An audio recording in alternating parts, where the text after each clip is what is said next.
space. How much of it have we actually explored? What do we know about other planets? Is it possible that extraterrestrial visitors have come to Earth and left their mark? What have we achieved through our own space exploration efforts? And how about technology? How far has our scientific research come? Have we reached the limit of our scientific breakthroughs, or is it possible to go even further? And if we did, what would be the consequences? If the secret space program does exist, why is it hidden from the public? What formed as a result of trying to hide and conceal all this information about the secret space program? And who or which groups were directly involved? Also, is there an alien technology being used against regular citizens throughout the world unknowingly?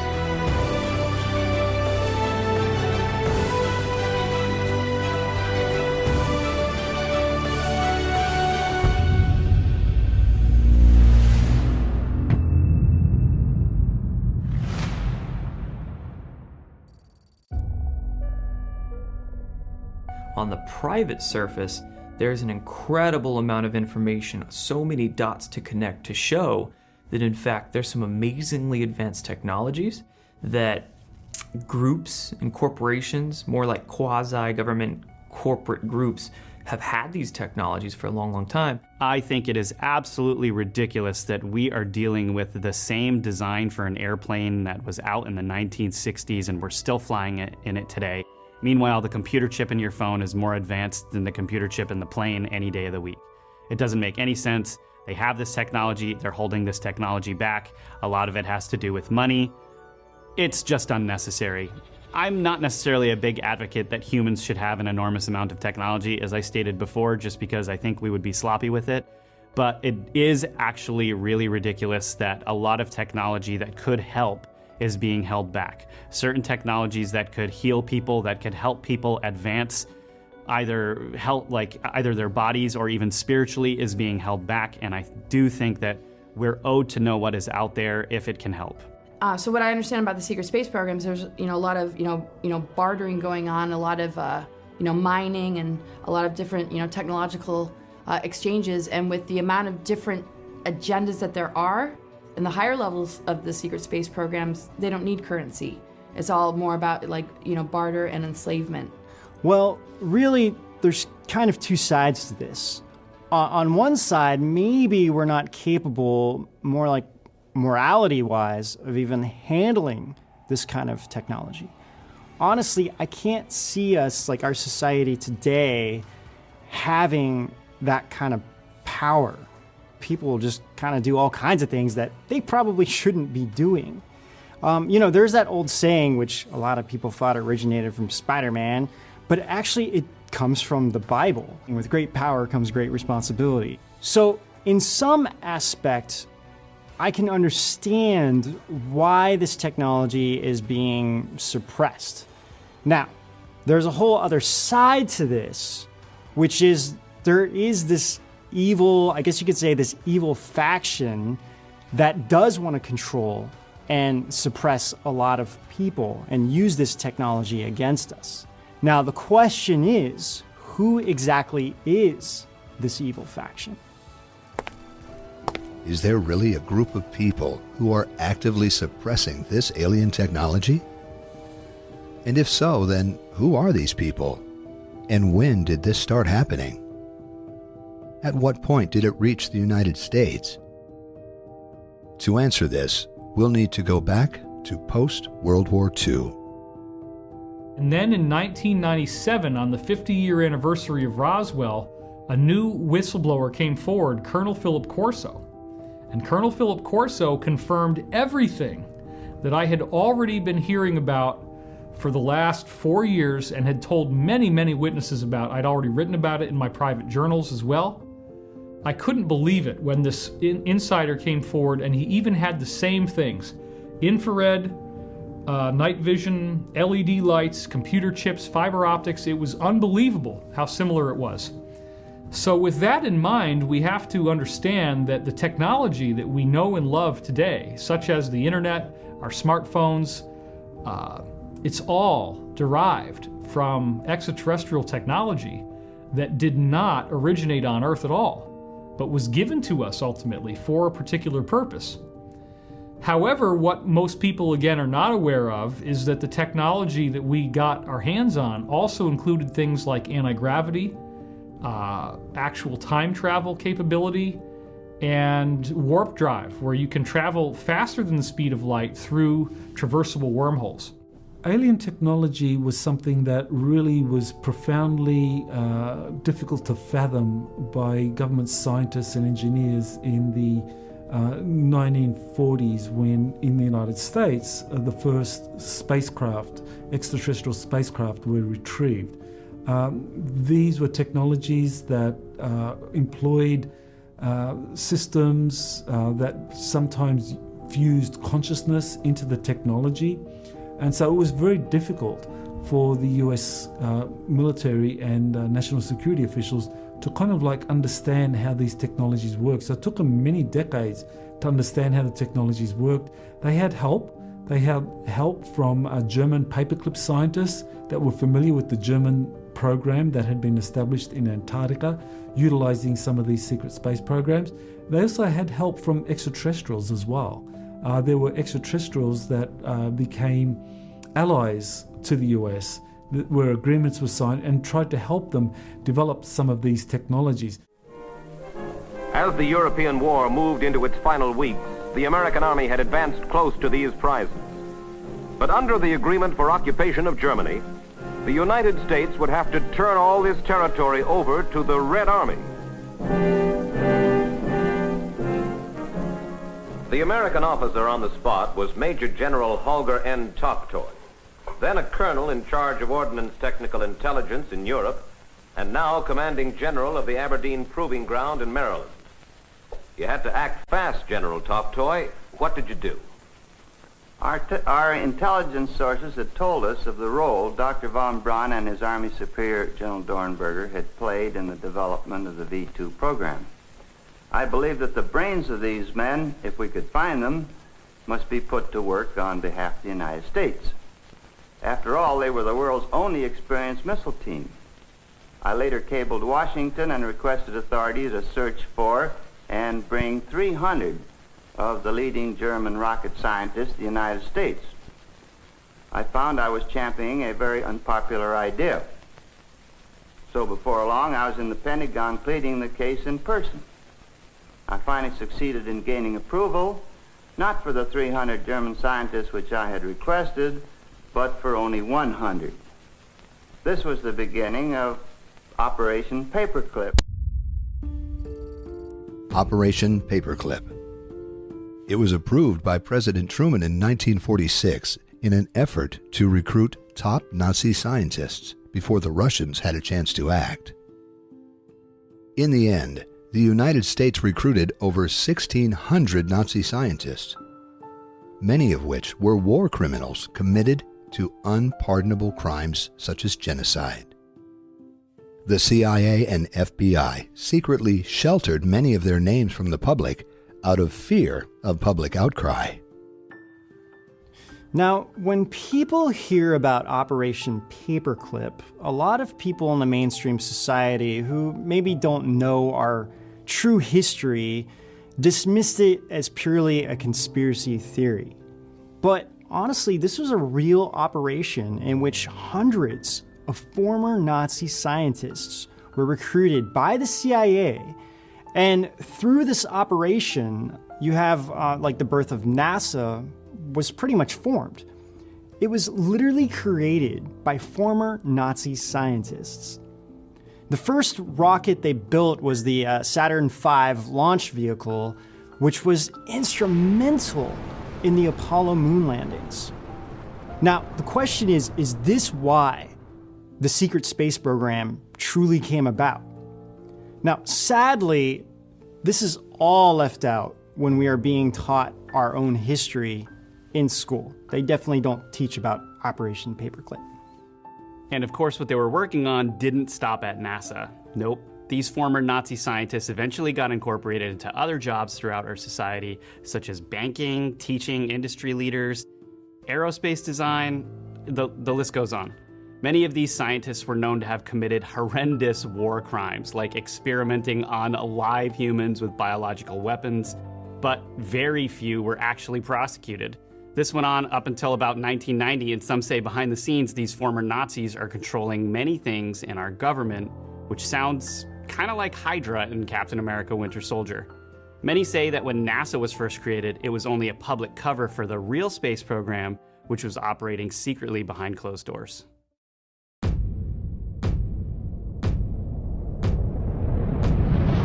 Yo, you guys, have you seen what's new on edgeofwonder.tv lately? We couldn't wait to tell you all about the new awesome content. Ben could hardly sleep all night, he was so excited. We want to make edgeofwonder.tv the place to get the best truth content out there. So what better way than to use our platform to provide a home for other content creators who want to change the future and help people wake up. We will now host exclusive new series like Ascension Teachings with Peter Maxwell Slattery to discover your spiritual potential. Worlds Within with Simon Esler, delving into modern-day warfare of the mind. And The Human Experience with Deanne Adamson, whose mission is to help people heal from addictions.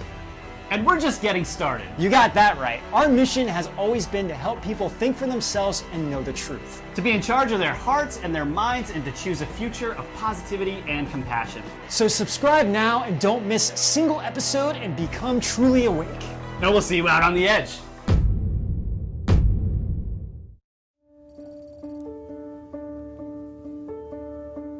And it's very important to touch on the idea here of compartmentalization. People might ask, well, how the heck are these secret space programs kept so secret if they're, so much money goes into them and the technologies are so incredible and they've gone on for so long? Well, when you have compartmentalization, in other words, this scientist in this cubicle has no clue what this scientist or this researcher is working on right next to him or right down the hall, right? And when you're working on these particular projects, you're just working on one tiny piece of it. So you could be working on a tiny little section of this part of the craft or the engine or the cockpit or whatever the case. These scientists might think they're working on a part for the International Space Station. They could have no idea that they're actually working on a part for a secret anti-gravity craft that's going to be built, With compartmentalization, you could have thousands and thousands of people working on this one craft, but you could only have, maybe 3 or 4 that know the big picture of how it's gonna end up as the end result. Great example is the Manhattan Project. We had tens of thousands, if not 100,000 different people working on the nuclear bomb. None of them had any idea what they were actually working on until the first nuclear bomb was dropped. So compartmentalization is key to understand how these are kept secret. There's so much money that's gone on to them. This technology is just absolutely mind-blowing, and it's very much real. So in the summer of 1947, the National Security Act was signed, which basically is the birth of the NSA, by President Truman. And like I said before, you have the CIA and the Majestic 12, which were all formed in the same summer that Roswell happened. So here we have former Nazi scientists now heading many areas of our own country and literally hiding this from the public. But what people don't know is that there is a lot of UFO crashes around like 1947 to 1952. And one of them in particular was even bigger than Roswell, but not many people talk about that one. Now, Truman needed to have a secret group that could operate outside of Washington. And from my understanding, really, this is how Majestic 12 came to be. A group that could bring in this alien technology and study it without being bothered by anyone. In the past, the advancement of technology was always thought to be a positive force in the development of our society. With the emergence of more convenient and technologically advanced ideas such as wireless communication, smartphones, portable TV, or round-the-clock tracking software, Who could deny that technology could do anything other than improve our lives? But is there more to what can be on the surface? Could there be a more sinister reason for developing this technology? And is it possible that this tech could be used to harm people? And if so, what would be the reason? I first started to notice the targeting in 2012 during a divorce that was starting to happen between me and my ex-husband, well, now ex-husband, and that's when I first noticed the targeting.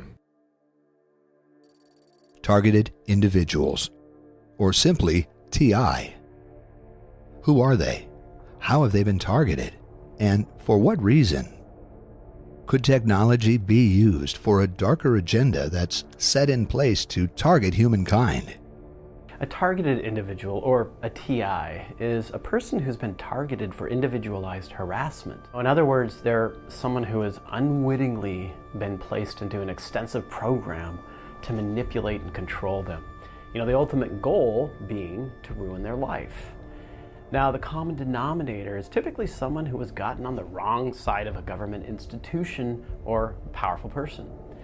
At base level, a targeted individual has become an enemy of the state. To a certain degree, every one of us is a targeted individual. I think the motive of my targeting had to do with a revenge or a hate crime. My ex-husband, he's kind of a powerful person, and he had told me, when we decided we were going to get a divorce, and he had said, "You have no idea what I'm capable of." And when he said that to me, I'm like, yeah, everybody says that, you're just angry. But he was right. I had no idea what he was capable of. My ex-husband works in the aerospace industry, and his company is contracted by the Department of Defense. There was multiple people involved in this targeting. I had got poisoned a year and a half ago. What are the effects of being targeted by certain technologies, and in what ways does it affect the human body? Within the targeted individual world, you also have a lot to do with energy weapons, with non-lethal weapons, they call them, that are meant to instill thoughts or fears inside of you. Now, as a remote viewer, you can feel this happening to you, but there was other occasions when they were remote influencing us that it felt like they were directing energy weapons at us. For instance, you would begin to feel this very intense, dark, horrible, death is imminent at any moment, start to flood through your body, and you could not stop it. It was like being hit with an extremely high-powered electromagnetic pulse. And I had like shooting pains in my lymph nodes, my neck right here and under my armpits. And I knew that, he had poisoned me, and I didn't know the reason why that was done. So I knew that there was something, that was put in my body. I just didn't understand what it was, and I've always wanted to know. But at this time, when he did this, I had knew a bunch of experts because I've been, helping other targeted individuals. So I contacted a doctor who is a toxicologist, and she's an expert in nanotechnology. And when I talked to her, she had told me, send me a piece, your hair follicle, and I'll test it for you. And I sent it over to her. It took about 3 weeks until I got the test results back. And she said I had tested positive for nanotechnology and gamma radiation and about 5 or 6 other drugs. Let me explain a little bit about the semiconductors. They're not actual chips like you would see in the movies. These are made with your own material. They're along with nanotechnology. It takes part of your own material and builds it, and it kind of looks like just like a piece of meat like from your flesh, not your skin, but your flesh, and it has all these wires, these gray wires that are coming out of it that I guess connects with the nervous system.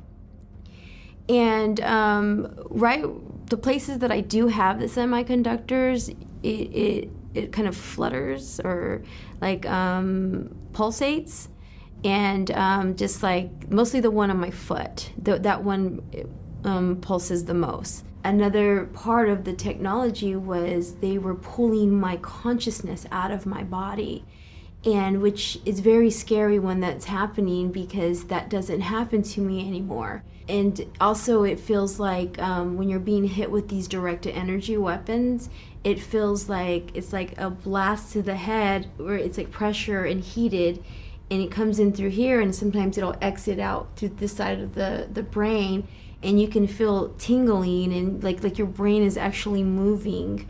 And it's very disturbing. It does interfere with my thought process, and sometimes I'm not able to speak correctly, where I'll be stuttering. I know the thought that I have in my mind, but it doesn't want to come out of my mouth.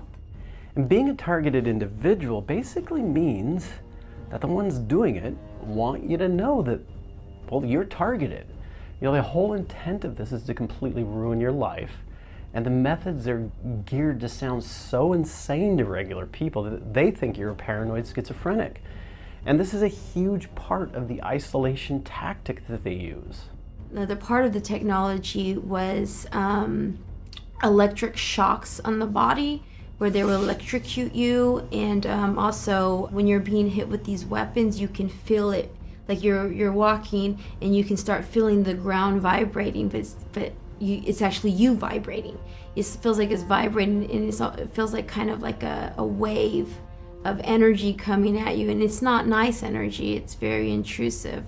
And then that's when they're able to speak to your thoughts and respond to your thoughts, and they're not nice. When they talk to you, they're not always nice. They do play the good cop, the bad cop. Like even today, right now, they're trying to convince me that they're helping me, that they arranged all of this, and it messes with your mind, your thought. Like you don't know what's real.